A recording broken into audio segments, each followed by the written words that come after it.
Di ba obvious na obvious naman, Mr. Matibag, sa mga ginagawa mo na yung mga biases mo ay yun ang sinusunod mo sa pag-imbestiga. O, di ba? Di ba inuna mo pa si Marcoleta at saka si Mike Defensor? Inuna mo pa si Jinggoy. Inuna mo pa lahat eh. Hindi mo naman iniimbestigahan, o di ba naghusga ka na agad, o di ba doon sa mga 18 Marines, o di ba hinaharas mo si Mike Defensor, sampina ka ng sampina, o pagkatapos sasabihin mo iba. Nako, Yun lang.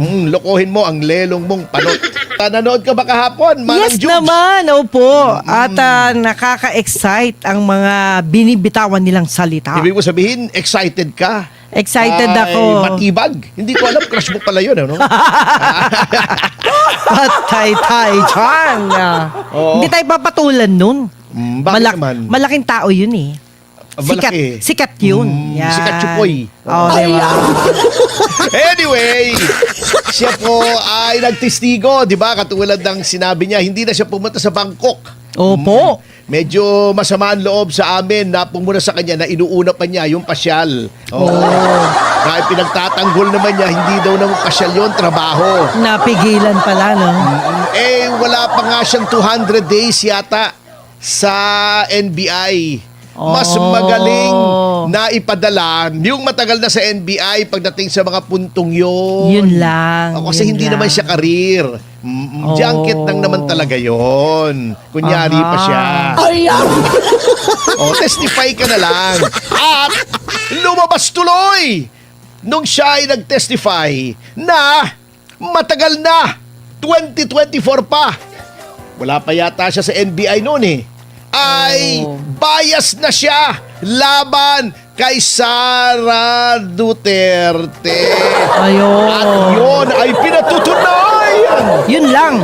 ng kanyang mga kolum. Sabi nila halatang Kasi si halata. Matibag pala ay mangkokolum.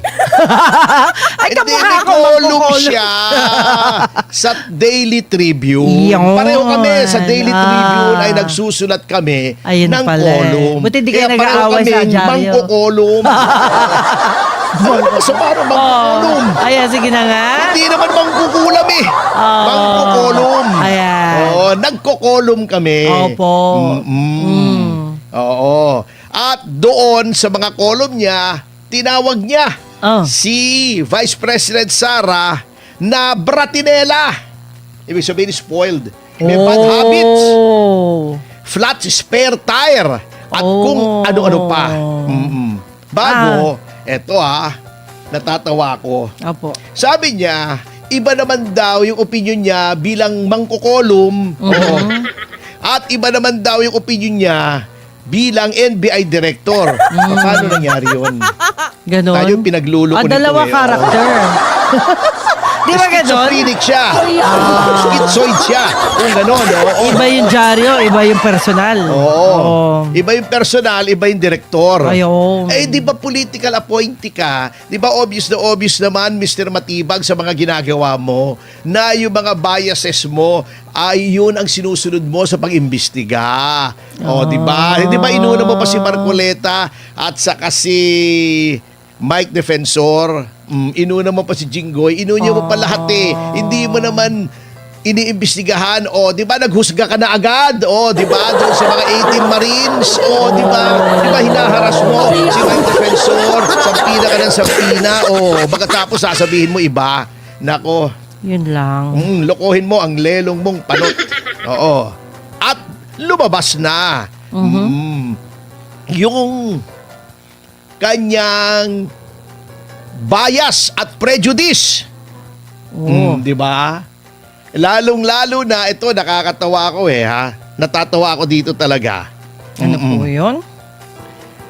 Inamin din niya na bago siya nag-testify, siya ay kinausap ng prosecution panel. Although tinanggi niya na siya daw ay tinuruan. Siyempre, alam ka namang aminin niya. Hindi naman para naman tayong naglolokohan lagi rito Alam mo, hindi, tinuruan ako ng prosecution at lumabas din. Hala mo kung anong lumabas. Guide lang yun, guidance lang yun. Oo, talaga. Oh. Pagtanggol mo naman, attorney, guidance. Guidance. Binigyan siya ng... Tony Rose guidance. Yun! O, di ba? Ayan. Oo nga naman. Kita mo ah. Oo, sige. Inamin din niya na siya ay hindi naman sinubpina o pinatawag ng impeachment court. Kumbaga, sa mga tuwid bagay, Yan. nagpusang loob siya na pumunta roon dahil gusto niyang magtestigo laban kay VP Sara kasi 2024 pa, galit na siya kay Sara Duterte. Ewan ko kung anong pinagagalit niya. Galit sa Oy, maganda? Happy 1,000. Hi! Thank you, guys! YouTube! Ayan. Ahoy! Oh, maraming salamat po sa patuloy na pakikinig. Dito po, Siyempre. where ang naririnig nyo lamang dito sa SMNI, sa DCAR is the truth that matters. Yun lang. Bawal ang sinungaling. Oh, Kaya bawal sinasabi talaga. lang naman natin dito, totoo lumabas, Opo. bias siya. Siya ay political appointee naman talaga Ayan. May pabor siya na tinatanaw sa kasulukuyang administrasyon na siya ang makikinabang kapag naging guilty, kinonvict si VP Sara sa mga impeachable offenses. Ayun. Di ba? Kasi wala silang pantapat. Yun ang sinasabing witness pero kitang-kita mo na siya ay biased at hindi kapani-paniwala ang kanyang testimonya. Okay. So, baliwala yata yung hindi siya nakakita ng mga lady boys Ano yun? sa Bangkok. Hindi ba maraming ganon sa Bangkok? Oh. Akala mo babae. Tapos lalaki pala. Lalaki pala. Maganda Oo. yun pag ganun. Maganda, Oo. maganda. Baka kaya gusto niyang pumunta sa Bangkok at nagpupumilit siya. Hindi pwede, pupunta ako sa Bangkok. Magalit na yung mga senators, judges. Why? Nabati ko siya ng nabati ko. Yun, napilitan yata siya. Alam nyo, hindi po pwedeng ganyan talaga. Gawin mo yan sa regular na korte. Nakatagda kang mag-testify, ma-schedule, hindi ka dumating. Ang the least that could happen ay sasabihin ng korte, hindi ka na pwede magtestigong muli. Oh. The worst is ma-contempt of court ka. Di ba? Ganun yun eh. Ganun kahigpit. Yan. Oo. Kasi nakakatawa yung sinasabi rin ni Mr. Matibag tungkol sa imbikasyon kay VP Sara. Sabi niya, ito ang mga conclusion na medyo katawa-tawa. Unang-una, ang conclusion daw ng NBI ay may capacity na ipatupad daw yung death threats kay Pangulong Marcos. Oh. Ako nagtataka dyan. Alam mo kung bakit? Kasi di ba very clear, kapag may nangyari sa akin, pag pinatay ako, Common sabi, sense yun attorney. ibig mo sabihin, mamamatay muna si VP. Papatayin niya sarili niya. Huwag naman. Wag naman. Ang galing naman ang conclusion mo. Okay. Number 2, sabi niya, marami daw kasing baril si VP Sara na nakarehistro. Kung hindi ba naman kay Kuya conclusion na yun Alam mo kung bakit? Bakit po? Ikaw ba papatay ka? Ang gagamitin mo, yung baril mo na nakarehistro sa krame. Hindi na may pwede. ballistics. Malabo matitrace. yun. Yung bala na gagamitin kasi merong record yun ng ballistics. Tsaka hindi yun, may ebidensya yun. Ebidensya. Kaya nga. Bakit mo bibigyan ebidensya yung mga Kaya nga, ba't gagamitin mo naghahanap? sarili mong baril? Yun. Ang bihira. Ay siya, tama. Happy 1.5 Ay, thank live you. viewers sa Thank you. DCR YouTube. Maraming salamat po. Yun. Pangatlo, Oh. marami daw pera. Ano connection? Ibig sabihin, yung death threat ni Direktor Matibag doon sa kausap niya. Sino ba yung kausap niyang reporter ba yun?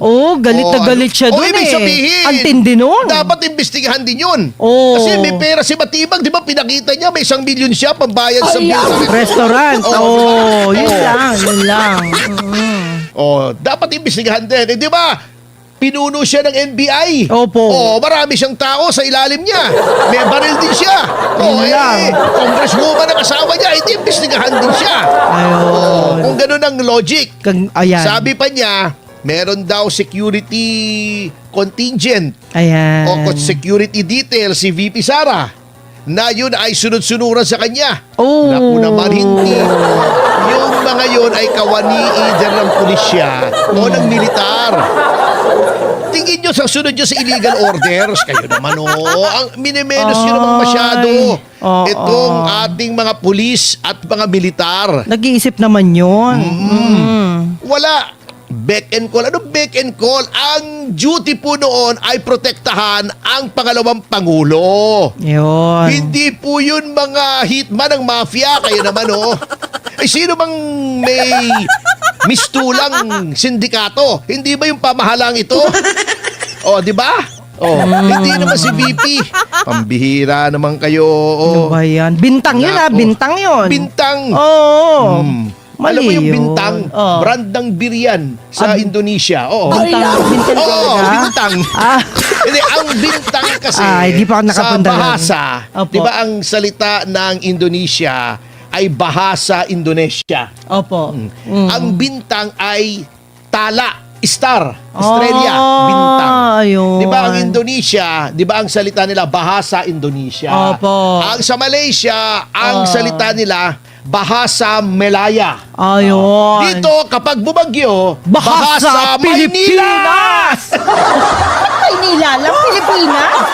Bahasa Pilipinas! Yan,